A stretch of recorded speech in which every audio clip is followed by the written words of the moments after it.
যুক্তরাষ্ট্রের আলাস্কা অঙ্গরাজ্যের উপকূলে 7.3 মাত্রার শক্তিশালী ভূমিকম্প আঘাত হেনেছে। ভূমিকম্পের পরপরই দক্ষিণ আলাস্কা ও আলাস্কা উপদ্বীপ জুড়ে জারি করা হয়েছে সুনামি সতর্কতা।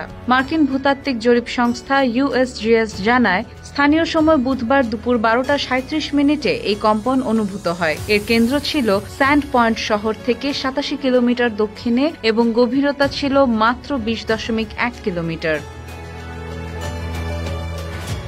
ভূমিকম্পের কারণে সৃষ্ট সুনামির সম্ভাবনা থাকায় সতর্ক অবস্থানে রয়েছে স্থানীয় কর্তৃপক্ষ।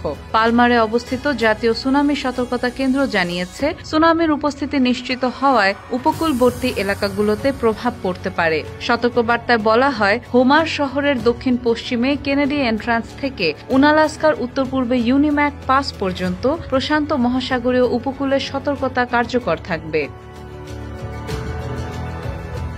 আলাস্কা প্রশান্ত মহাসাগরের রিং অফ ফায়ার অঞ্চলের অংশ, যেখানে ঘন ঘন ভূমিকম্প হয়। 1964 সালে আলাস্কায় 9.2 মাত্রার ভূমিকম্পে 250 জনের বেশি প্রাণ হারান। 2023 সালে জুলাইতেও 7.2 মাত্রার ভূমিকম্প হয়, তবে এবার সুনামির সম্ভাবনায় উদ্বেগ বেড়েছে।